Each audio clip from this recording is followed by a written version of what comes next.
Sir அஃபிஷியலாக complaint எடுத்துக்கோங்க அப்போ சார். அவங்களும் கம்ப்ளைண்ட் பண்ணுவாங்க. பரவாயில்லையா? உங்க சைடு வீக்கா இருக்கு. தேவையில்லாத மண்டை குடைச்சல். நீங்க லாயர் தானே, சொல்லுங்க. நீங்கள் எடுத்துக்கோங்க சார். எதுவும் எதிர்பார்க்குறீங்களா? காம்ப்ரமைஸ் பேசலாமா?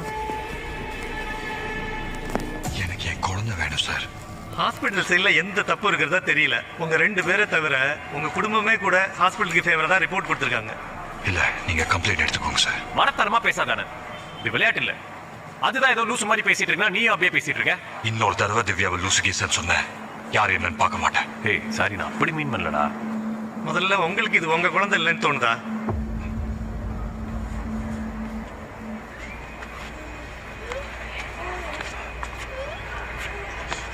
வீட்டுக்கு போகலாம் திவ்யா. நம்ம பாப்பா திவ்யா, நீ சொல்றதுக்கு யாரும் நம்ப மாட்டேன்றாங்க. Doctors, nurse, police. நீ யா-